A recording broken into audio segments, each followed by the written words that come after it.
May ngadlaw ka natong tanan o may buntag sa matag usa ang atong paghimo sa pag-record nini sayo gyud di man gyud tanto sayo kay ang oras is 6:26.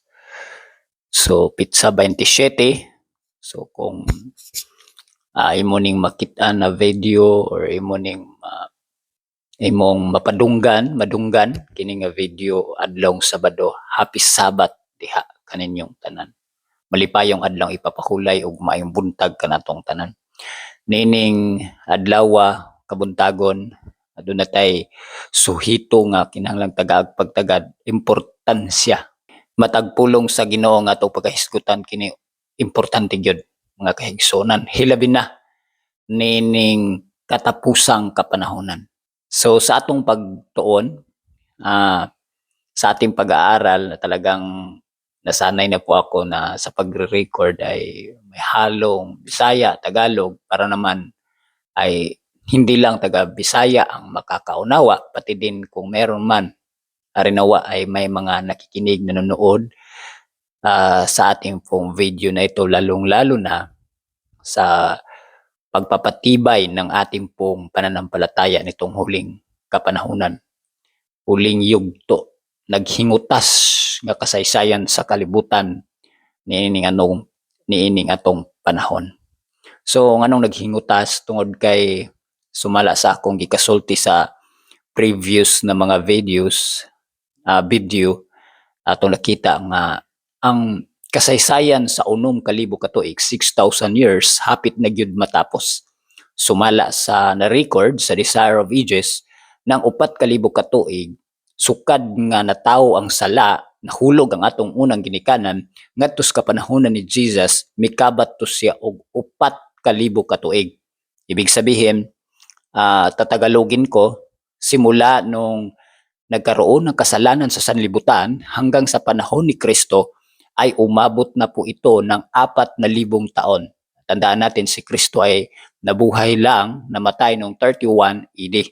So kung ating pong iisipin, hindi man natin alam talaga kung kailan o basta ang alam natin na posibilidad na ang ika-6,000 years ay 2031.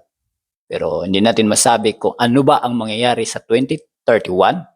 Hindi po tayo kumbaga mag-fix ng time kung siya ba ay darating o ito ba ay labanan ni Kristo tungkol sa kasalanan at si Kristo ay matatapos sa gawain doon sa most holy place.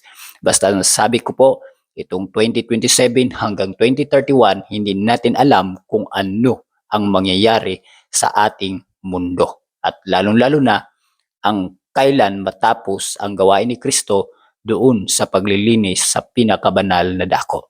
Ito ay pinakamahalaga sa atin bilang mga mananampalataya nga nag-aangkin na merong pananampalataya kay Kristo at merong 10 utos na sinusundan nitong huling kapanahonan. Bilang mga Seventh-day Adventist o mga nagpapakilalang mga Kristiyano. So sa ating pag-aaral sa umaga pong ito, ating pong pukusan dahil magtatapos na po ang aklat ng devotional na From the Heart, kasi kami dito ang binabasa namin tuwing umaga is From the Heart. So ang buwan ng February ay napakaganda ang kanyang mensahe sa bawat isa, lalong-lalo na sa paglilinang ng bawat likas natin. Kaya sa bungad mismo, February 1, i-review po natin kasi marami pong mga detalye, paksa na makakatulong sa atin nitong huling kapanahonan, lalong-lalo na sa lahat nag-aangkin ng bayan ng Diyos. Ito'y tumutukoy sa kabanalan. No? Paano tayo mamuhay ng kabanalan? Lahat tayo ay hindi banal.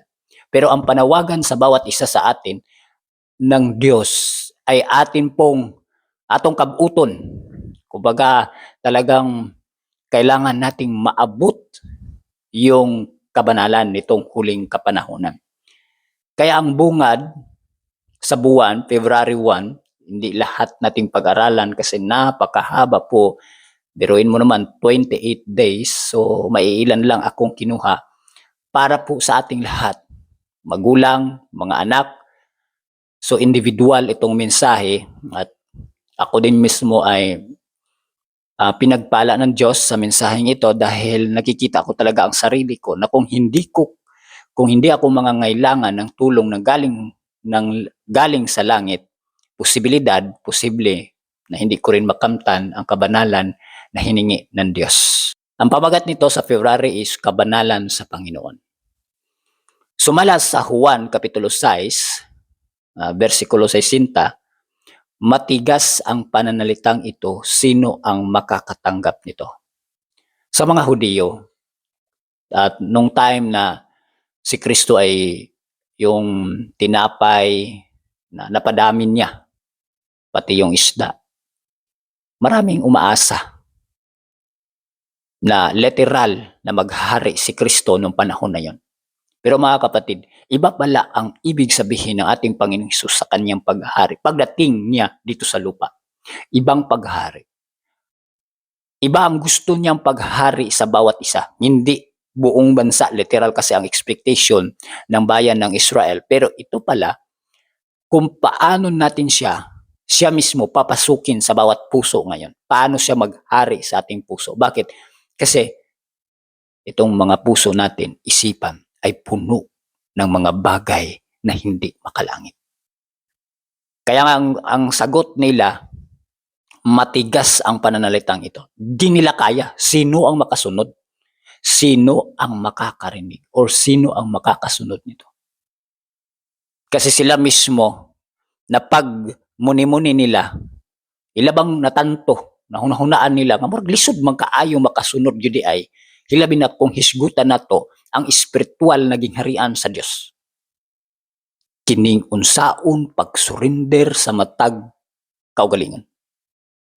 Pagsunod sa gitawag og binalaan nga kinabuhi. Pinaka-importante gyud ni siya nga pangutana igsoon. Sabi dito, mas nanaisin nilang marinig. Ay yung panahon na yan gusto nila pag pinag-usapan ang kaharian ng Diyos. Literal. Gustong-gusto. Kahit sa atin ngayon. Ang bilis magsalita, gusto kong makarating ng langit. Kasi laging nailagay sa isip, yung tinatawag na buhay na walang hanggan, sino bang hindi magkakagusto niyan? Tapos, lalakad ka doon sa daanan na puro ng ginto. Marami talagang naghangad ng langit sa ating panahon.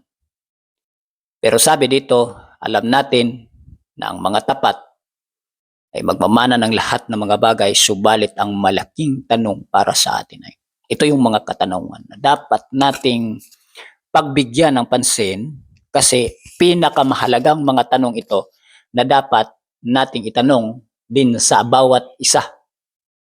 Hindi pwede sa kapwa, kundi sa ating sarili mismo. Tulad nga ng sinabi ko, ang mensaheng ito ay individual, nanay ka man, tatay, binata, dalaga, anak, ay para sa atin po ito lahat. Kaya ang katanungan, mga dagkong pangutana nga gikinahanglan nato tagag pagtagad, nining panahon na, sino ang makatatagal sa araw ng kanyang pagdating? Practical ni nga pangutana. Bakit? Sinong makatatagal? Alam natin, para bang simple lang darating si Kristo, pero maniwala tayo sa hindi. Yung tinatawag na kaluwalhatian, glory na galing sa langit, para itong tumutukok na apoy. Manginginig ang sanlibutan. Bakit nanginginig? Dahil puno ng kasalanan, madumi ang sanlibutan. Kaya sa kanyang pagdating, talagang ang sanlibutan yan, ang kalibutan ni anak, kurog yun pag-ayo. Dili tiaw, dili basta-basta og sumala pa sa gikasulti na sa panahon ng tinatawag nga Jacob's of trouble or the great trouble daw sumala pa sa Maranatha, mabasa na bisan pa sa balaang kasulatan sa Pinadayag Kapitulo 16, dili maitsura ang kalibutan. Sukad-sukad wala makasinati. Mo kinsa man ang sino ang makatatagal sa araw ng kanyang pagdating? At sino ang tatayo kapag siya'y nahayag? Mao ni ang pinaka-importante kaysa yun ra kaayo mangandoy og kinabuhing walay katapusan, makapuyo nga kauban si Kristo. Pero ang pangutana gyud igsoon, kinsa ang makabarog? Sino ang makatatayo? Sino ang mabibilang na karapat-dapat tumanggap ng napakadakila at mahalagang gantimpalang ibibigay sa mga nagtatagumpay? Dili man pwedeng nagtatagumpay ka lang doon na wala kang gagawin. Kasi nga lahat ng nandun na mga naninirahan ay mga banal. Kaya sa pagpatuloy, kung walang kabanalan, sinasabi sa atin ng salita ng Diyos, walang sinumang makakakita sa Panginoon. Pinakalisod kay niingon man sa previous na to nga pagtuon, love your enemy, kinahanglan magmamahingpit ta kay atong amahan sa langit sa kahingpit. Pagkalisod kayo igsoon, paghisgot na og kahingpitan sa kinaya, kabanalan ang pag-uusapan sino nitong huling kapanahon. Napakahirap kasi alam natin yung sarili natin na kapag lalakad na, napakahirap talaga. Pero may mga kasagutan na kung tayo'y susunod, napakaganda. Patuloy po tayo. Kung walang kabanalan, walang sino man makakita sa Panginoon. Tinaw na, klaro. Bakit? Banal si Kristo, walang kasalanan. Banal ang Ama, walang kasalanan. Banal ang mga anghel, walang mga kasalanan. Kung walang kalinisan ng buhay, imposibleng tayo maging karapat-dapat at handang manahan kasama ng mga banal at walang kasalanang anghel sa isang dalisay at banal na langit. Walang kasalanan doon. Pag dili ma-overcome nito ni ang iyang kaluyahon karon, dili gid makasulod si tunay dito sa kingharian sa langit. Walang karumihan ang makapapasok sa mga pintuang perlas ng ginintuang lungsod ng Diyos. At ang tanong na dapat nating pasyahan ay kung talikuran ba natin ang lahat ng kasalanan at tutupad sa mga kondisyong ibinigay ng Diyos. Bilang mga Seventh-day Adventist, napakadaming kondisyon. Maniwala tayo sa hindi. Bakit nasasabi natin, grabe, napakakitid, napakadaming kondisyon? Kasi nga, hindi tayo nasanay sa mga kondisyong ito. Kaya nga napakaganda, praise God, na sa isang pamilya, lalong-lalo na sa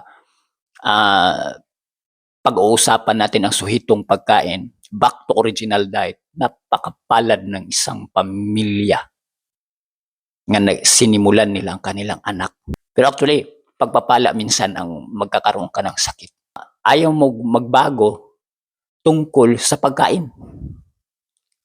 Lifestyle mo parang ganun pa rin. Pero minsan, pagpapala pala pag nagkaroon tayo ng sakit. Karanasan ko yan. Kaya sabi dito,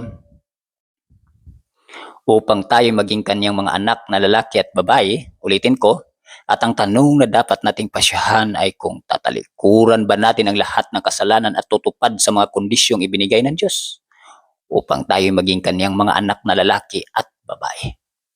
Napakahirap ng kabanalan kung hindi natin susundin talaga ang mga kondisyong ibinigay ng Diyos.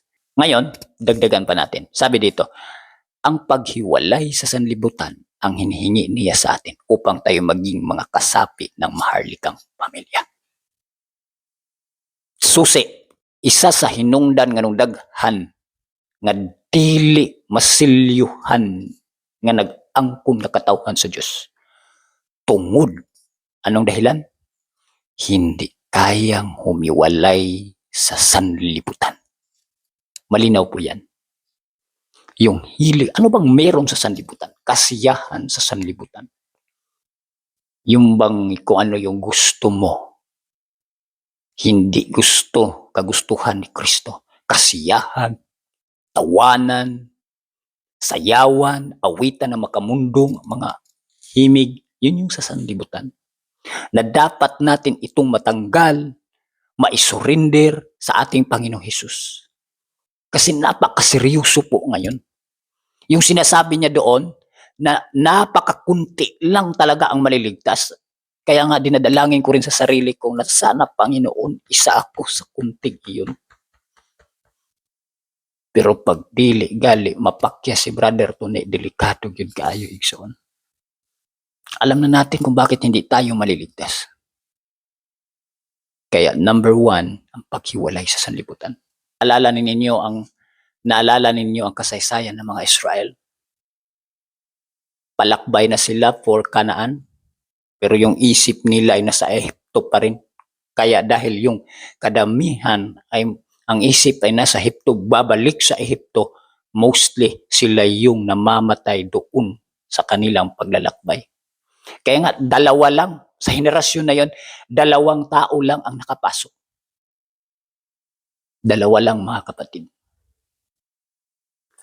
Sa atin ngayon, bagamat may na-record ang Revelation 144,000, sa mga pioneers, ang iba sa kanila ay literal nga, pakahirap, no? Sa mga pioneers, sa mga naging tatay natin, haligi natin sa iglesia bilang Seventh-day Adventist, ang 144,000 ay literal. Napakakitid pala, napakahirap, kunti lang.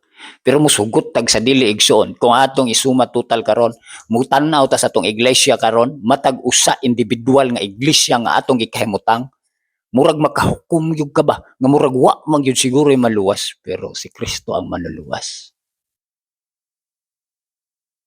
Naa kaniya ang kaluoy. Basta naningkamot ka ba? Naningkamot ka nining panahon na. Kinahanglan na ma-overcome nato ang kalibutan. At ngayon, ang tanong ay, handa ba tayong mag-alay ng sakripisyo? Ito na yung pinaka magandang katanungan din sa ating pag-aaral. Kaya mo bang ialay yung sarili mo, talikuran ng mundo? Yung mga hilig mo. Ito yung sakripisyo na dapat nating itatanong o dapat gawin natin sa ating sarili. Magsilabas kayo sa gitna nila. Asa tamo gawas? Saan tayo lalabas? Sa sanlibutan ng Espiritu. At kayo'y magsihiwalay, sabi ng Panginoon. At huwag kayong magsihipo ng maruming bagay. At kayo'y aking tatanggapin. At ako'y magiging ama sa inyo. At kayo'y magiging aking mga anak na lalaki at babae. Sabi ng Panginoong makapangyarihan sa lahat. Ito yung panawagan sa bawat isa. Anong dakilang pangako ito? Na kapag na-overcome po natin, assurance, pangako ng Diyos, na kung asa si Kristo, tuwa usab ang iyang mga sumusunod. Sabi dito, importante ito na katanungan din. Hinihingi ba ng katotohanan na kayo tumayo ng nag-iisa sa inyong panindigan upang maglingkod sa Diyos, sapagkat ang iba sa paligid ninyo ay ayaw sumuko sa mga hinihingi ni Kristo sa kanila? Pamilya.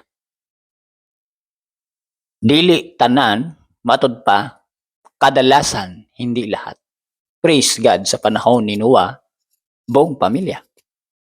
Sa ating panahon ngayon, meron. Alam ko meron, pero hindi ko alam kung marami ba.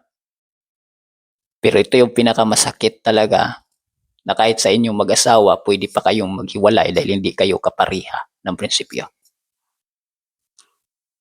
Pwede imong bana, dili nimo kapariha. Imong anak, dili nimo kapariha. Ang pangutana, mo padayon baka sa imuhang nahisabtan karon? Mao ni usa ka dakong pangutana nga kinahanglan natong tagaagpagdagan. Hinihingi ba nito ang paghiwalay ng damdamin mula sa kanila? Oo. At ito ang krus na dapat ninyong pasanin, na nagiging dahilan upang sabihin ng marami, hindi ko kayang sumuko sa mga hinihingi ng katotohanan. Pag sinabi na ng katotohanan, kailangan ninyong mag-separate, kailangan kang lumakad kasama ni Kristo. Pero dahil hindi kasama ang buong pamilya mo, bana, asawang babae, mga anak, parang hindi. Tinatalikuran natin ang panawagang ito. Talagang karakter na natin yan. Na mana, nahubog yan, napasa yan, doon pa kang Adan. Aminado ta. Kaya nga si Adan, nung nagkasala si Eva, nawala sa isip niya na pwede naman sanang gumawa ang Diyos ng ibang Eva kung itong Eva na ito ay magkasala, pero nawala sa kanya. Mahina tayo dito. At pati dito, napakahina talaga natin. Yun na idalangin natin sa Diyos na mamutawi sana ang prinsipyo, mga kapatid. Ngunit sinasabi ni Kristo, ang umiibig sa ama o ina, ng higit kay sa akin ay hindi karapat-dapat sa akin. At ang umiibig sa anak na lalaki o anak na babae ng higit kay sa akin ay hindi karapat-dapat sa akin. Masyado bang malaki ang sakripisyong ito para sa kaniya na nag-aalay ng lahat para sa inyo? Sabay bugat ang kuntag Kristiyano, nagang kuntag Seventh-day Adventist, sa may bugat para nga damgo sa umalabot. Kauban si Kristo o makauban nimo kanunay ning imuhang mga mahal sa kinabuhi nga di magyud anda mo sunod sa prinsipyo ni Kristo. Di damay tanan, lunang tanan. Sa nahitabo kang tun-an po nato ni. Importante tun-an po nato ning sitwasyon sa pamilya ni Lot. Pinaka-importante. Kung gusto ninyo ay pwedeng simulan ninyong pag-aralan. Kung meron kayong Patriarchs and Prophets, yung kwento sa Sodoma at Gomora. Anong malaking pagkakamali ni Lot nga nagawa. Pag-aralan po natin ang Pebrero 21. Ang pamagat ito is maging anak ng Diyos. So, ngayon, ano ang maibibigay din sa atin?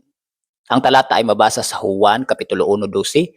Ngunit lahat ng tumanggap sa Kanya, sa kanila ay ibibigay niya ang karapatang maging mga anak ng Diyos sa mga naniwala sa Kanyang pangalan. Hindi ito na parang madalian lang. Na pag tumanggap ka kang Kristo, ayos na, okay na. Hindi po mga kapatid. Sabi dito, dapat nating tanggapin si Kristo bilang ating personal na tagapagligtas at patuloy na mananampalataya sa Kanya. Dili sa tong kagalingon, sa iya. Nangangahulugan ito ng pananatili kay Kristo. Hindi big sabihin nga nanatili lang tayo araw ng Sabado, kundi araw-araw mga kapatid na ipinapakita sa Kanya sa lahat ng oras at sa lahat ng kalagayan. Ang problema lang kasi talagang nasanay na tayo na minsan nakalimutan natin itong mga binabasa natin.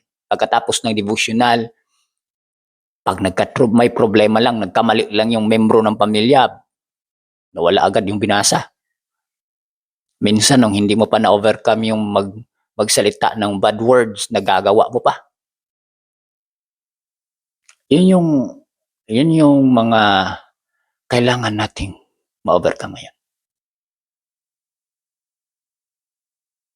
Sasabihin din ng mga kapitbahay na parang kulang, nga, hindi man nagsasalita ng bad words, pero parang kulang na lang kasi nga yung mga boses natin.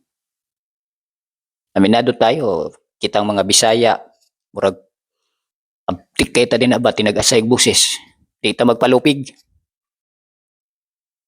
Walang preno-preno sa mga Bisaya. Pero ito yung dapat nating tuklasin sa bawat isa. Ito ba'y karapat-dapat kaaya-aya sa harapan ng Panginoon? Kaya sabi dito, ulitin ko, nangangahulugan ito ng pananatili kay Kristo na ipinapakita sa Kanya sa lahat ng oras at sa lahat ng kalagayan ng pananampalatayang sumasalamin sa Kanyang karakter. Importante yun. Tanunay na tulang taon ang karakter ni Kristo. Isang pananampalataya na gumagana sa pamagitan ng pag-ibig at naglilinis sa kaluluwa mula sa lahat ng karumihan. Katuloy po tayo. Dapat tayong bawat isa ay magkaroon ng sariling karanasan. Ito na po. Sariling karanasan. Walang sino man ang maaring umasa sa kaligtasan sa karanasan o gawi ng ibang tao. Hindi pwede nga nagdepende ako sa karanasan ng aking asawa. Bawat isa sa atin ay dapat makilala si Kristo upang maipakita siya ng wasto sa mundo. Siya ng wasto sa mundo. Pag hindi natin nagawa, pag hindi natin nasunod, napakahirap na maging liwanag talaga sa mundo, sa komunidad. Walang sino man sa atin ang dapat humingi ng palusot para sa mabilis na pag-aalburuto. Sa kakulangan ng anyo ng ating karakter, sa makasariling pag-uugali, inggit, silos o anumang karumihan ng kaluluwa, katawan o espiritu. Iba usahay, 70 Adventist na tayo, sobrang tagalan natin, pero parang bakit dwarf, kubol, unano. Nung simula pa nating tanggapin si Kristo, parang kontrolado natin. Para bang hindi tayo mainitin, magalitin. Ibig sabihin mga kapatid, hindi natin pwedeng idadahilan. Ganito kasi ako. Tinawag tayo ng Diyos sa kalulatian at kabutihan. Ito yung panawagan sa bawat isa. Dapat nating sundin ang tawag.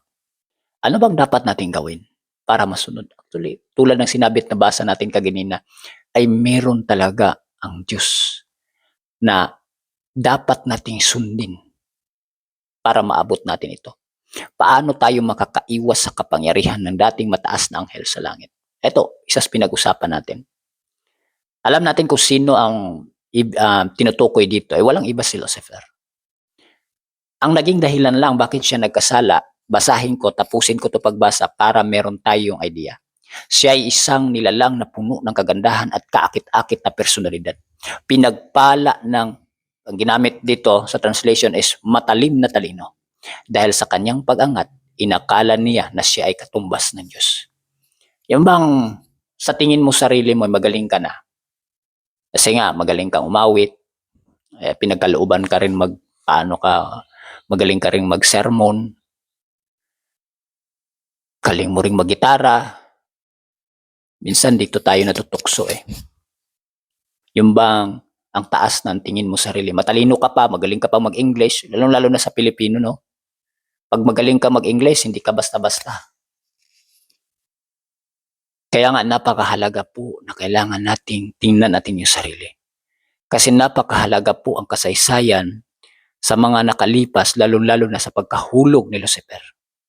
Tiningnan kasi niya yung sarili niya na mas nakakahigit sa karamihan. Hindi na niya at inakala pa niya nakatumbas siya. Pantay siya sa Diyos, sa Ama mismo. No? Kaya nag-rebuild siya. Huwag sana mga kapatid. Kaya nga flattering, dili maayo na sa tuwa. Mga ginikanan, palihog. Huwag nating para bang grabe din tayo makapag-flatter. Murag itaas bayaw na to ang mga inyong mga anak. Kaya mo ko'y anak, inyong mga anak, ayaw. Kaya di na magsugod ang garbo sa mga anak. Kaya paano tayo makakaiwas? Kaya sabi niya dito, paano natin matutukoy ang kanyang mga maling katuruan at mapaglabanan ang kanyang mga tukso? Tanging sa pamagitan ng sariling karanasan, sa pagtanggap ng kaalaman tungkol kay Hesukristo ang ating Panginoon. Kung walang banal na tulong, dito na. Hindi natin maiwasan ang mga tukso at patibong na inihanda ni Satanas upang linlangin ang isipan ng tao. Kadalasan pa naman mga patibong tukso ni Satanas is kung paano itaas yung sarili mo. Nahimong talento na gali karon ang maayo ka mo sayaw. Ang alam ko lang na galing gift from God is yung paano ka umawit na makapag-glory sa Kanya. Pero pag gumaling ka ngayon nga nasa TikTok, talagang magaling ka na from God yan. Kaya nga mga kapatid, makipagtulungan tayo sa ahinti ng langit na ipinadala ng Diyos. Dapat tayong lumakad tulad ng kanyang paglakad, na malapitan ang kanyang mga yapak, ipinapakita ang kanyang kababaang loob at kahinhinan. Dili warrior si Kristo, warrior siya sa pagbibigay ng salita ng Diyos, pero yung hindi niya, nung nandito siya sa lupa, nung bumaba siya sa lupa, hindi niya tinaas sarili niya. Alam natin yan mga kapatid. Ang paglilingkod kay Kristo ay dalisay at mataas ang layunin. Kanabang gisulti nga mataas ang layunin, hindi pwedeng sabihin natin na mansubraan naman lamang mo sa kabanalan. Mahirap yun na prinsipyo mga kapatid. Kailangan hangarin natin. Kinahanglan panganduyon nato kung unsa ang mahimong. Pero wag naman sana nga subraan lang din ba? Hindi na sumusunod, hindi na naaayon doon sa ibinigay na pattern ng ating Panginoong Hesus. Dalawa lang mga kapatid, Bible and Spirit of Prophecy. Pag hindi naaayon doon, mahirap. Sabi niya dito, ang landas na kanyang tinahak ay hindi daan ng sariling kasiyahan o katuparan ng sarili. Lahat tayo ngayon, napakataas yung pangandoy natin sa mundo. Para sa sarili natin, hindi para doon sa Diyos. At katuparan, dami nating pangarap talaga. Yung matupad yung mga pangarap natin sa sarili. Pero yung gusto na katuparan ng Diyos, na gustong ipagawa sa bawat isa sa atin, Hindi pa natin nagampanan. Sinasabi niya sa kanyang mga anak, kung sino man ang nanais na sumunod sa akin, siya'y magtanggi sa sarili, buhatin ang kanyang cross at sumunod sa akin. Pinakalisod ni siya igsoon nga buhaton. Kapag hindi talaga pinapasok si Kristo. Ang halaga ng langit ay pagsunod kay Kristo. Inga na kabugat igsoon. Ang daan patungong langit ay ang pagsunod sa utos. Hindi lang 10 utos ang ibinigay ng Diyos sa Seventh-day Adventist. Kailangan tayong iwasan natin ang pagkain ngayon na nakakasama sa katawan. Kita ko ngayon sa video, napakadami. Ilan yun? 6 million na mga mas bata karon nga merong problema sa kidney. Bakit sa maling gawi? At naway magising ngayon ang lahat ng mga kabataan. Pinakadahilan na bakit maraming mga kabataan ngayon na palang nawala na sa sarili dahil sa sobrang paggamit ng gadget. Mga magulang, ito isang panawagan ng Diyos sa bawat mga magulang ngayon. Huwag ninyong hayaan ang mga anak ninyong nakapuko sa gadget. Gabi, walang tulog. Umagang-umaga pa lang, hindi pa naka-worship, cellphone na agad. Mga magulang, huwag ninyong hayaang umagang-umaga kumakain ng matatamis, maaalat. Kaya nga ang panawagan ng Diyos, kailangan nating bumalik sa natural na pagkain na disenyo ng katawan. Dapat hindi proseso. Kasi ang lahat ng proseso ngayon ay ito'y hindi talaga alibyo, hindi ito nagpapalusog sa ating katawan. At dinagdagan pa niya mga druga nga iniinom natin sa tuwing nagkakasakit tayo. Kaya tulungan tayo naway maabot, idalangin natin. Kasi ito yung gusto ng Diyos na sumunod tayo. Tanggi sa sarili, buhatin ang krus, at sumunod sa akin. Kung paanong naglakbay si Jesus, gayon din tayo dapat maglakbay. Ito karanasan namin. Hindi kami banal pa. Hindi pa kami banal, mga kapatid. Pero umaasa kami ngayon sa kapangyarihan ng Diyos na maging banal. Pero gusto ko lang ibigay sa inyo. Ano bang naitutulong ng country living sa amin? Ang country living, ito. Ako, mahina sa gadget. Pero sa awat habag ng Diyos, nung nalaman ko itong katotohanan, isa lang ang nakikita ko. Nung narinig ko ang mga katotohanan, yung country living mismo. Ito yung sulban, tubag, sagot sa aking mga kahinaan. Kailangan ko ng lugar na kung pwede nga walang signal. Ang ganda, tahimik, makapagbasa ka, may panahon ka talaga sa pagbulay-bulay. Bakit nasasabi ko na napapanahon na kailangan natin mag-country living, lalong-lalo na sa mga pamilya? Yung panahon mo ay hindi nagugol doon sa media. Tukso. Dito, sa lugar na ito, may signal pero kunti. Hanap-hanapin. At mabibisi ka sa pagtatanim. Kasi yung idleness, yung walang ginagawa, kasalanan pala yun. Kaya sabi ko, pagpapala, lalo-lalo na kung ang hilig mo naman ay magtanim. Pero yun kailangan nating hiligin. Kasi ang panawagan ng Diyos, magbalik tayo sa original na pagkain, mahirap naman kung lagi ka lang din bumibili sa baba. Wala kang pera, magtanim, mga kapatid, kasi mayroong lupa na ibibigay ng Diyos. Kahit hindi man lupa mo, pero nag-welcome na patirahin ka, maganda yon. Huwag mo lang ilagay sa isip na balang araw maging sayo itong lupang ito. Wag. Pinakamagandang lupa, yung pangako ni Kristo sa bagong langit at bagong lupa. Kaya sabi niya dito, tanggi sa sarili, buhatin ang cross at sumunod sa akin. Kung paanong naglakbay si Jesus, gayon tayo dapat maglakbay. Ang landas na kanyang tinahak, dapat nating sundan. Tukli ang landas ni Kristo, mga kapatid, ay hindi pagtaas sa sarili. Puro sakripisyo. Kung titingnan natin o babasahin natin ang Desire of Ages. Sapagkat ang landas na iyon ang patungo sa tahanang kanyang inihahanda para sa atin. Pagtanggi sa sarili, kadalasan sakripisyo talaga, mga kapatid. Kaya ang nag-iisang kayamanan, February 24, sapagkat tayo ay kanyang sining nilalang kay Kristo Jesus para sa mabuting gawa na inihanda ng Diyos ng maaga upang tayo'y maglakad sa mga ito. Ang isang karakter na hinubog ayon sa banal na larawan, ang nag-isang kayamanan na maaari nating dalhin mula sa mundong ito patungo sa susunod. Malapit na tayo mga kapatid sa conclusion. Kaya anong dapat na daan na dapat nating tatahakin? Ang daan ng Diyos, hindi ang aking daan.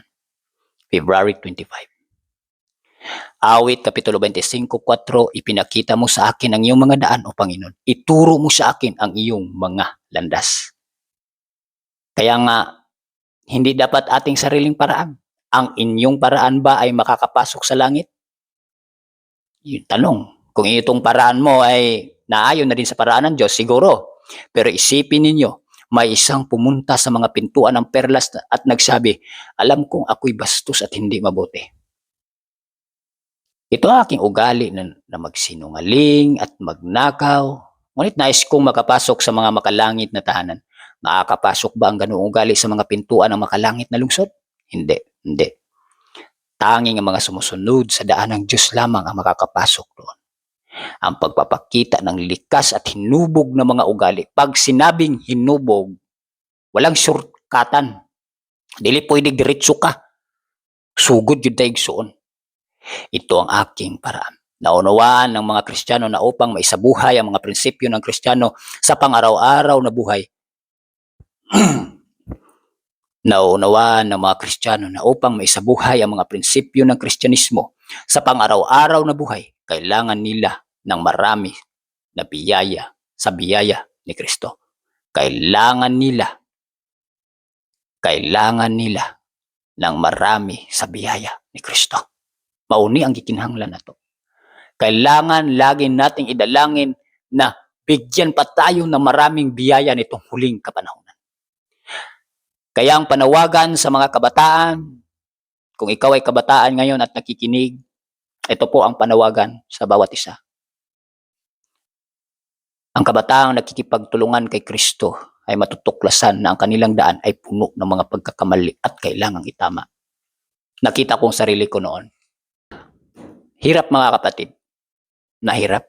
Kaya sabi dito, sa proseso ng paghubog ng karakter, ang mga pagkakamaling ito ay parang bulok na kahoy. Nakita ko yung sarili ko. Na kung hindi ko ito mapanagumpayan sa awat habag ng Diyos, wala talaga. Ito magdadala doon, tungo sa kapahamakan. Huwag hayaang manatili ang mga ito. Kasi alam naman natin, pag may nabulok na sa part ng kahoy, unti-unti yan. Lalo-lalo na pag may nakapagsimula na inanay, parang kanser yan, mga kapatid. Kanser.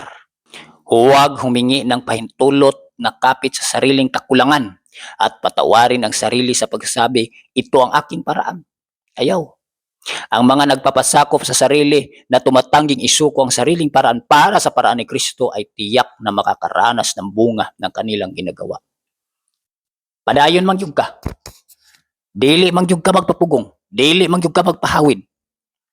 Ayaw mo magpahawak. Ayaw mong sumunod sa landas na gusto ipasunod ni Kristo.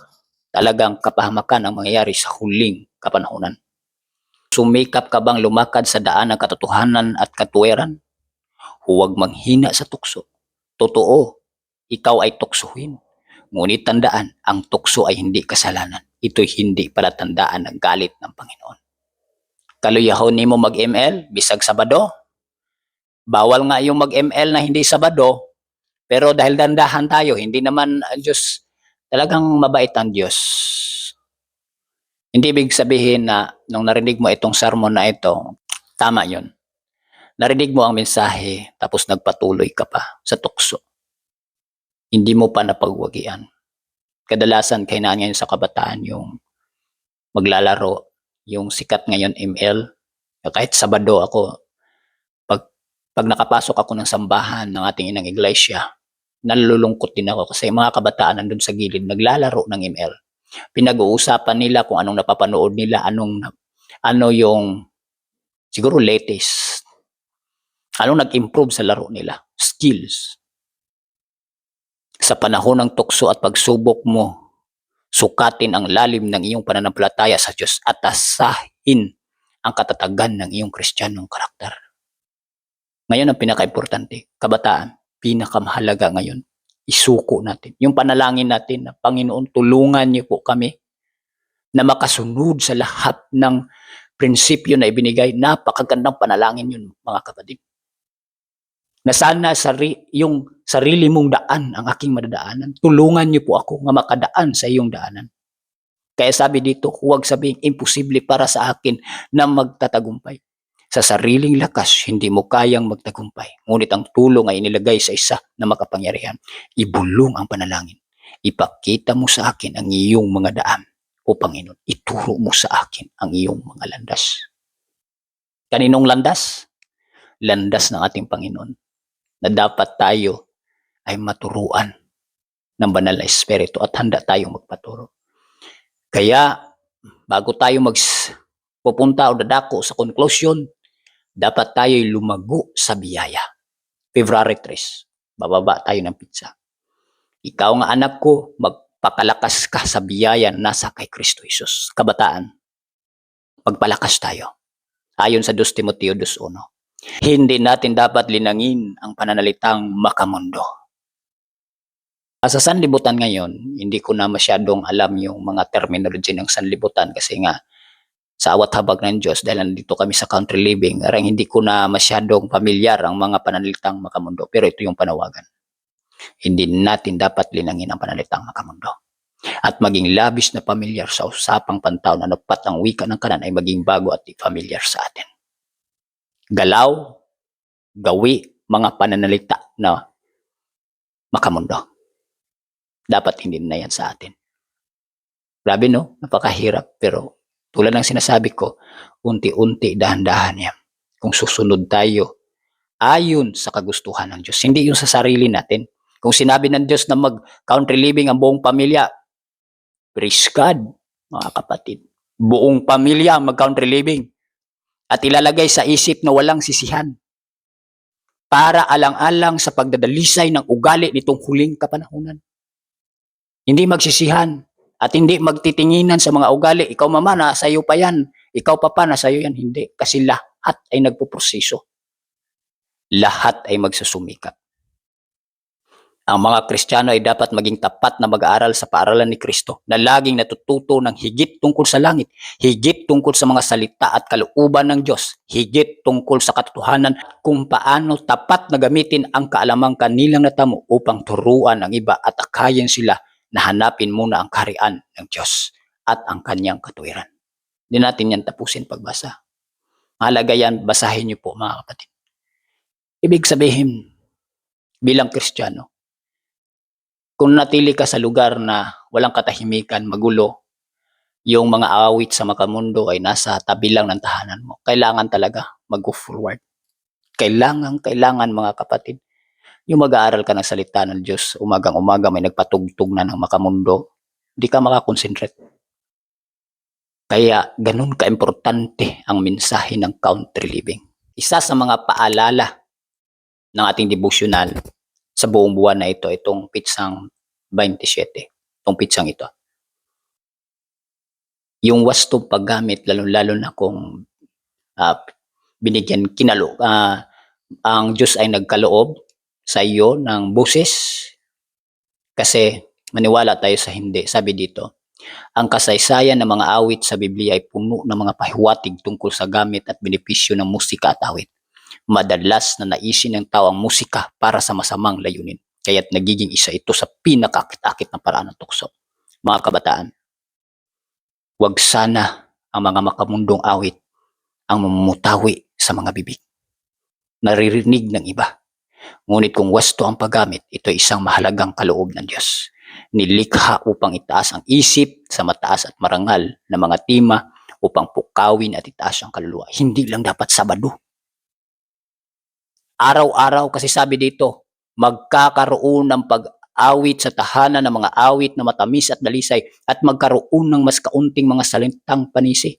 Minsan kasi mas maraming sisihan, hindi. At mas maraming kagalakan, pag-asa at tuwa.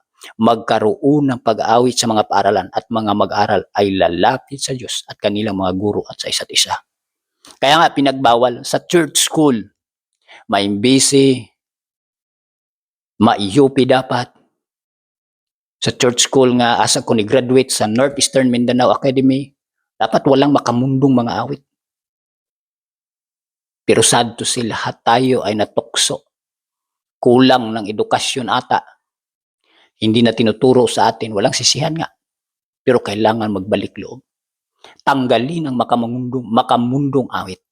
Dahil hindi ito nakapagpapasaya sa harapan ng Diyos.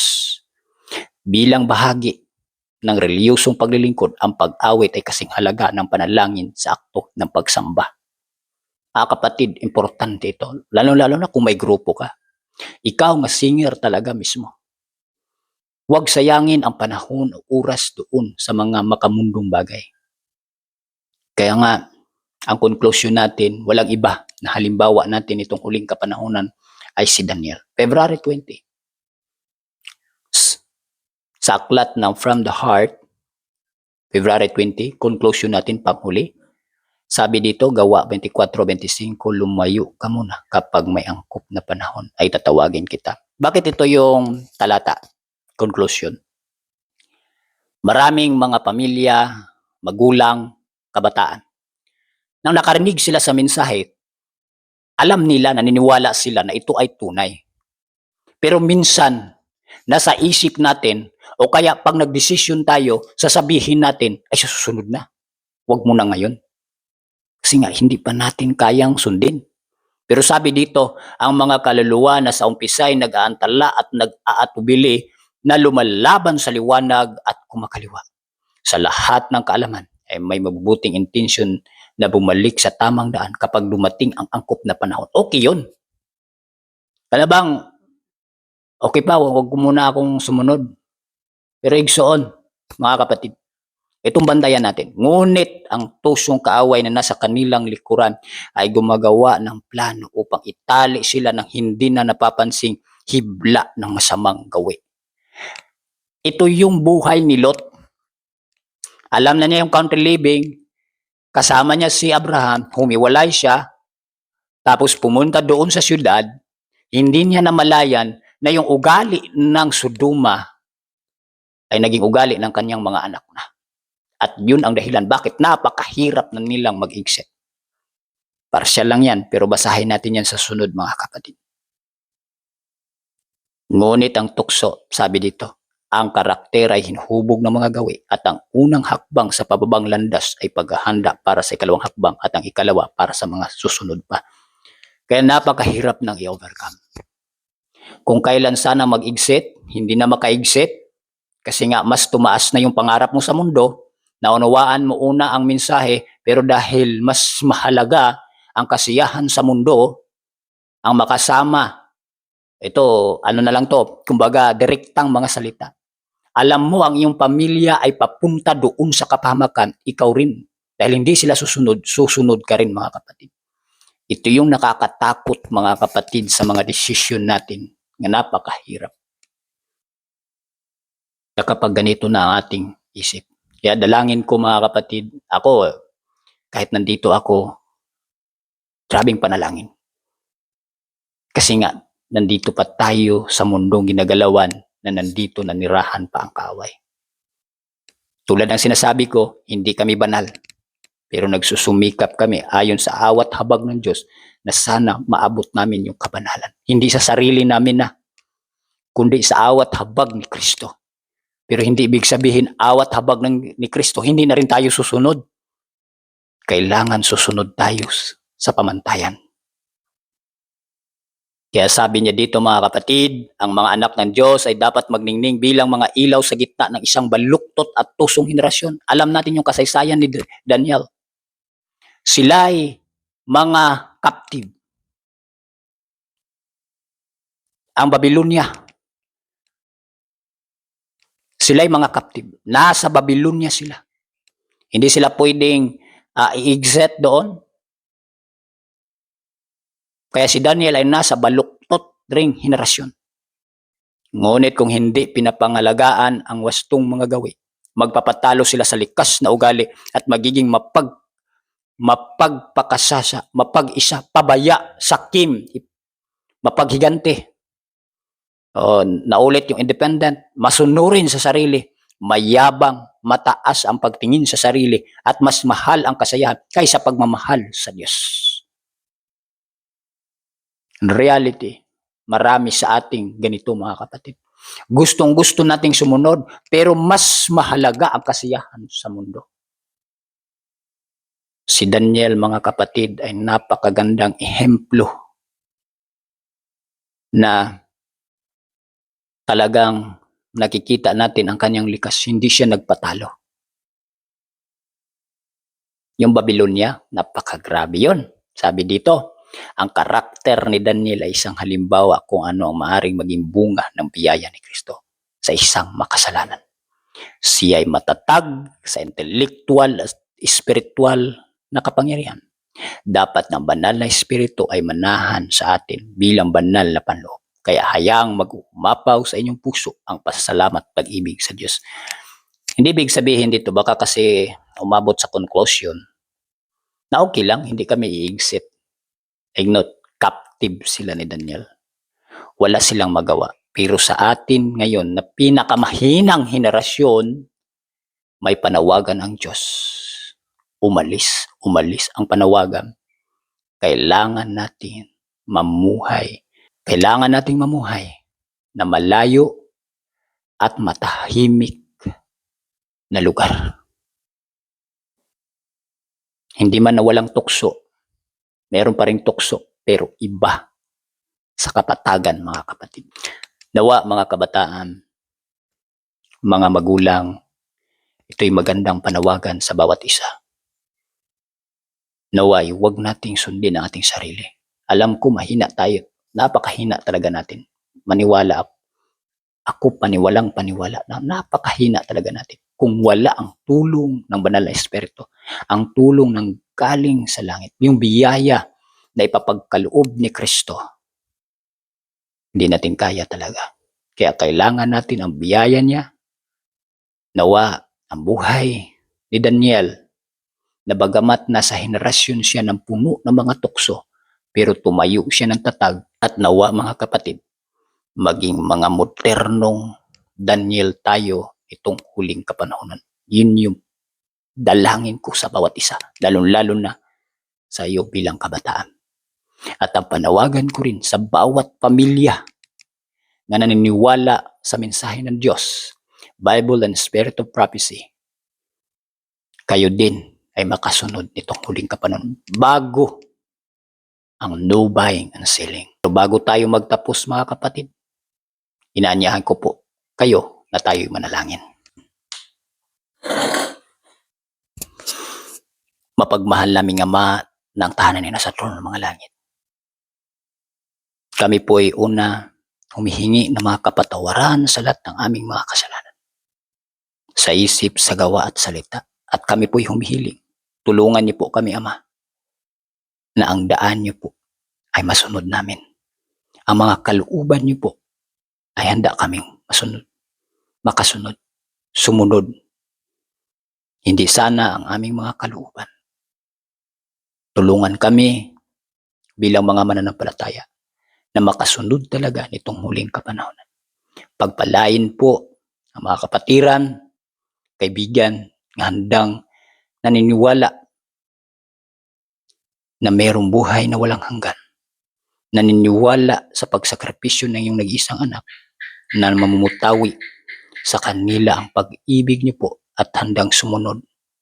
Patawad sa amin pong pagdadalawang isip, pero tulungan na kahit hindi man kasama ang ibang membro ng pamilya, asawang lalaki, asawang babae, ay handa kaming makasunod sa iyo po, Ama.